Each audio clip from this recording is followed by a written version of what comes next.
Well, here's another video on my C20 to K20 conversion. See, I got the front end all on. It's more colors than it used to be now.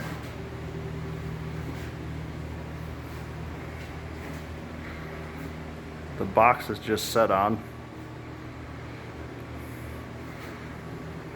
You still got the straps in there from when I used my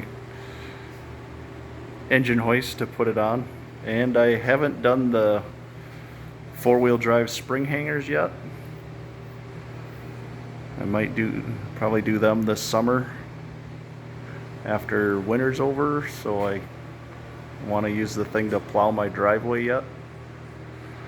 I still got a few little issues to fix, like a leaky proportioning valve, and tighten the front spring hanger bolts down. Otherwise,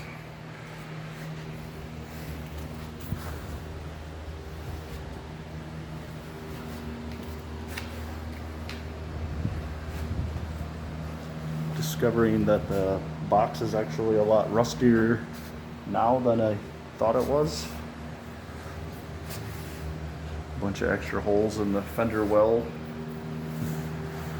from when I was moving it around trying to get it set on the frame.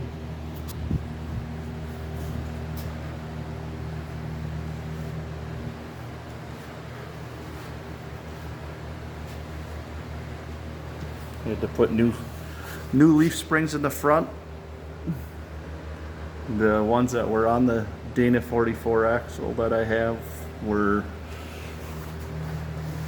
pretty much put the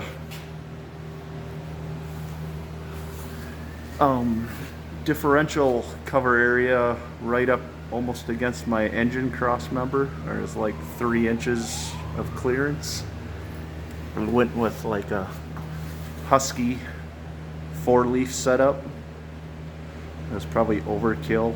I think they're rated at like 1,900 pounds a piece. But I also got the plow frame put on.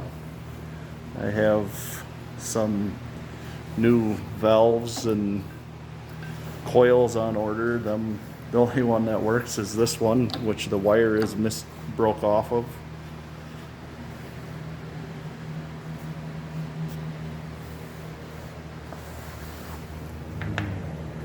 New springs. I gotta tighten the bolts, front hanger bolts down, and the shackle bolts under there.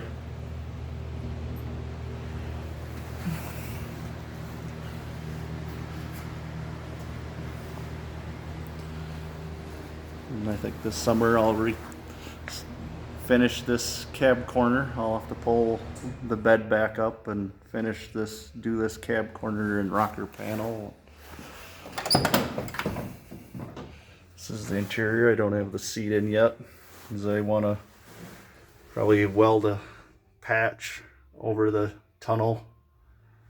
I actually have this kind of sitting on the cab mounts where it actually clears everything. That's the amount I had to cut out.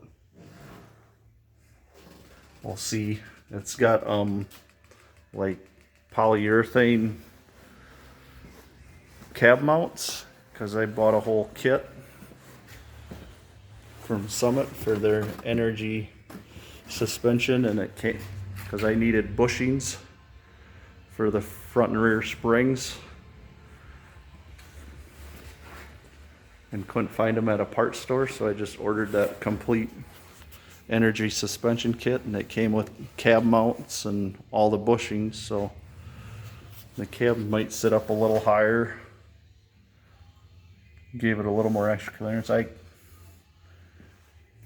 thought about putting a little, maybe like a 1-inch cab lift on it, body lift, to see how the box looks when it's actually set down. I got the hooks are still in there, so it's sitting on them on the frame, so it raised it up more. But it starts and runs. I got all the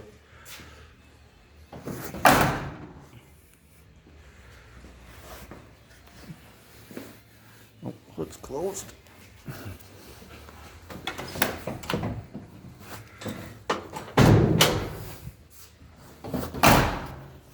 Still have to do some adjusting on the hood. It's a little crooked, but and I would like to replace it. I made my own battery cables out of 2-gauge welding wire.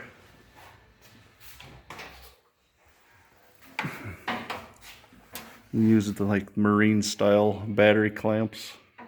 Seems to work pretty good. Got the plow all wired up. New water pump.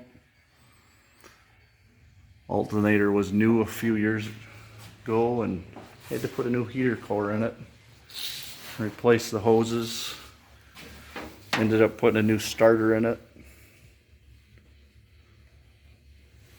And cap and rotor that I was actually found in my parts truck that was brand new.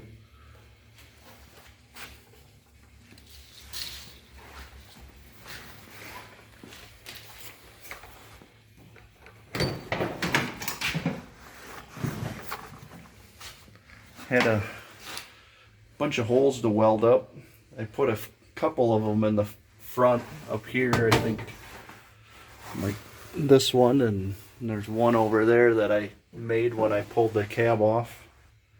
But there was a bunch of them in the rear here that I had to weld up, and a bunch of other ones on the floor that were made by previous owners. But I guess that's all for now.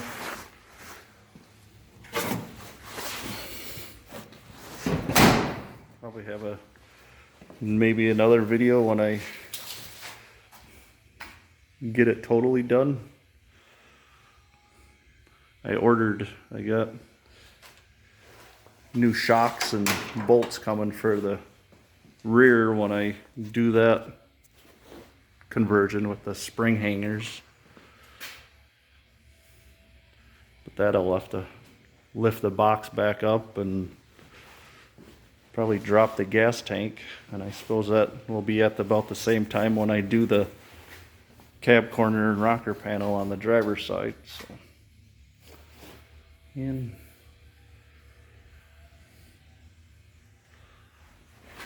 that's about it, I guess. Thanks.